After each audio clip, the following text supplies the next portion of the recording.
We have seen the infiltration of gangs operating on this island with their support from their counterparts in Trinidad. And therefore, this is a dangerous road for national security. It is with this in mind that we are asking our public, our citizens residing here in Tobago, to please be aware. It is nothing strange that we are seeing parents are allowing firearms and ammunitions together with drugs in their homes and sitting comfortably by and allowing such to take place because they themselves are beneficiary of financial rewards. Knowing fully well that their children are not working anywhere to urge these large sum of incomes. I have instituted 2 teams of officers led by 2 inspectors of police who have been given the mandate, together with the members of the Trinidad and Tobago Defense Force, to rid all corners of Tobago of gangs and drug blocks. Life will not be easy. As I ask members of the citizens, law-abiding, to bear with us as we search all vehicles and homes that are causing this disruption. I am asking you to partner with us in this fight against crime. We cannot do it alone. That I am prepared to accept your call at 745-4957 for any information of illegal crime or illegal activities, that I am prepared to ensure that your information is confidential and will work towards ridding the miscreants in this society of Tobago. Our efforts in supporting the Trinidad and Tobago Police Service will focus on 4 lines of effort, which includes joint patrolling, targeted operations, increased planning and support for strategy and concept development, as well as community development initiatives so that we build greater resiliency in the communities. Crime and gang proliferation is a community-based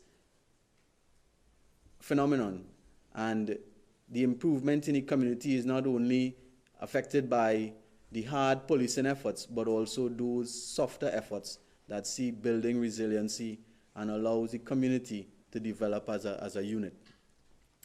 The known gangs I speak of that exist in Trinidad, there are arms of them here in Tobago. Within the 36 communities of Tobago, within every street corner, there are drug blocks, which the Tobagonians are aware, the police is aware of them as well. And therefore, these are what we speak of, that it is our intention to rid them of their operation. That's ACP Collis Hazel and Major Michael Adams of the TTDF giving their presentation with regards to their crime plan last week alongside the Chief Secretary, who also informed the public of certain measures that the THA were doing, which seemed, it was nice to hear some practical measures that they were trying to institute, trying to find resources to help the TTPS deal with certain things. More police officers, about approximately 30, should also be going to Tobago to help. But out of that press conference, though, it got me thinking that... That's good. Yes, I know. Sometimes, folks, every now and then, I might decide to have a thought. And my thing is, though, I know that we've heard this before. Get the TTDF involved, get the Defense Force, the Army involved to help out the police. And it was only now, and it's ironic that I thought of this now, and I'll say why just after. It's only now that I realize, wait, why, how is it that the Defense Force is going to help the situation? The things that we complain about from the police, exactly what about the Defense Force is going to cover or going to assist in areas such as the conviction rate with murders, even potentially the detection rate, getting enough evidence to actually convict gang members, not just know who they are, but actually lock them up. What function of an army is going to allow improvements of these areas? Now, that thought is ironic because in the press conference, the gentleman who had a bit more holistic of an approach with regards to what he was saying, actually I think was the major as opposed to the ACP. So it's ironic, but at the end of the day, the TTPS is the service that does the law enforcement functions and the Army does not. And we don't necessarily need more guys with guns. The TTPS has shown that they can handle violent encounters if criminals want to shoot at them.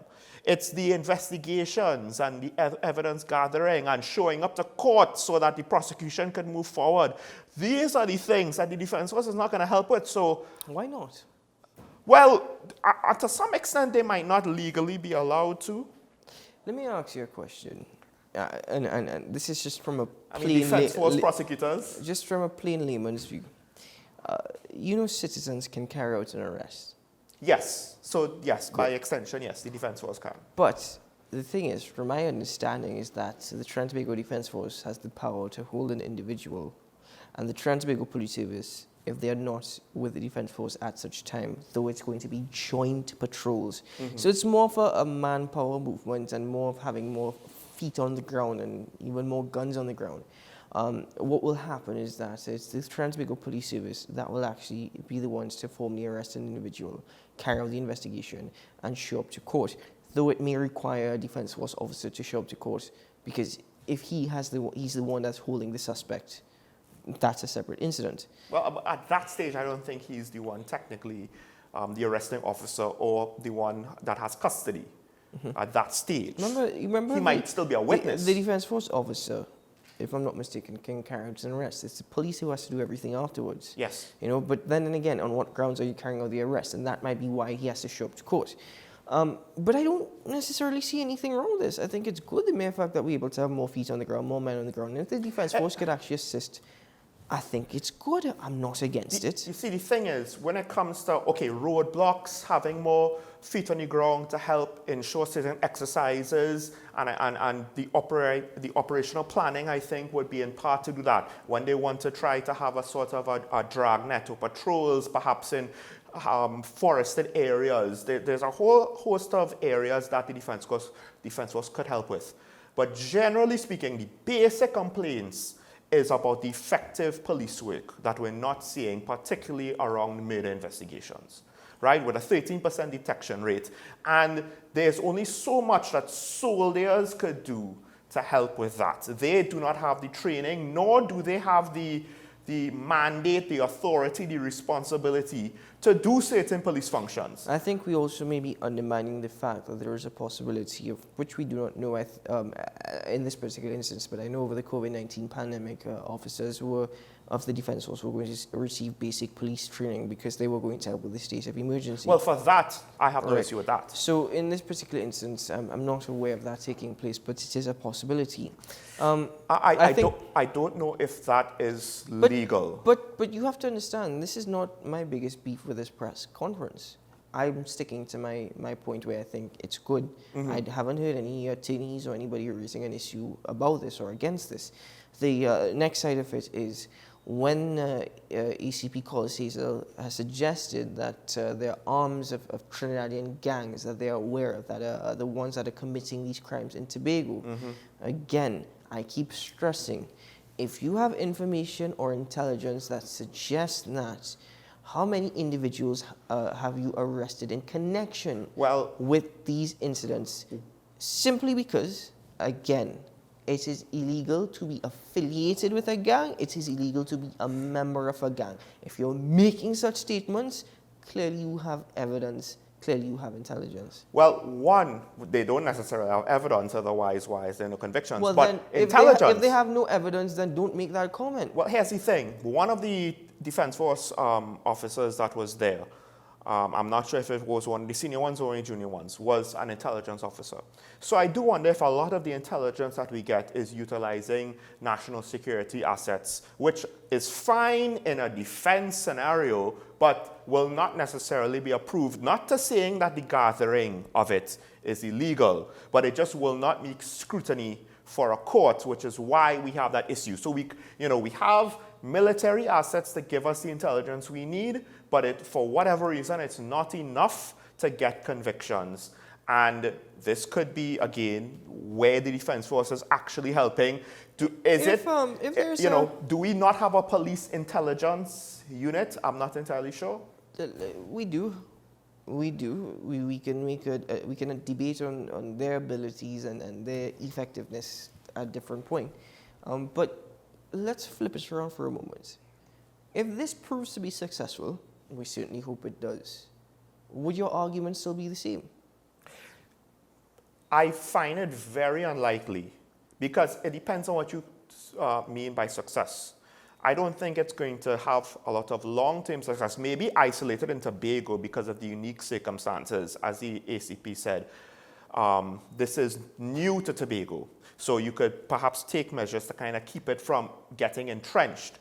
And I get that, but it seems as though, just, listening to what they said, there will be a lot of exercises, a lot of searches of cars, potentially warrants to execute searches on homes, a lot of roadblocks, right? Of which, of course, the extra manpower would be very beneficial to do all of these various things. But I'm not too sure in the long run if that's going to really solve the issues that we have, generally speaking, in the national crime problem. Well, we're speaking specifically of Tobago, because as I mentioned, if this particular exercise is successful, would your argument still remain?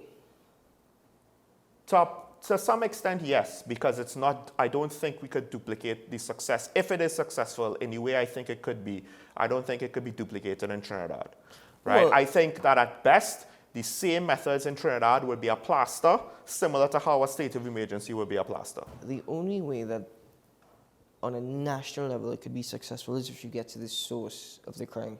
Because we can say all these things about, we know who's committing it, we know who's doing it.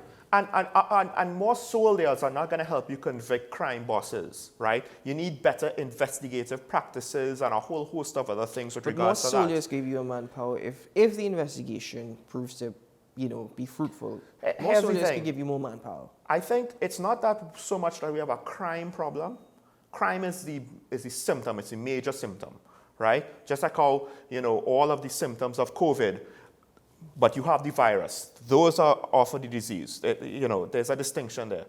The real issue is our criminal justice system and the deficiencies within it.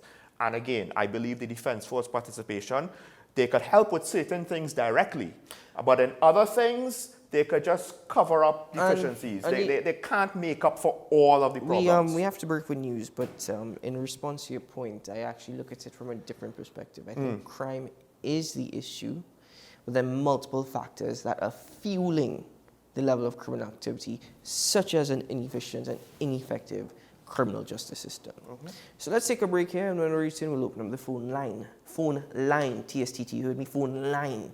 This morning. You're antagonizing them again, and you need them to fix it? Clearly, they can't fix it. Why? We'll be right back after this. Hiya.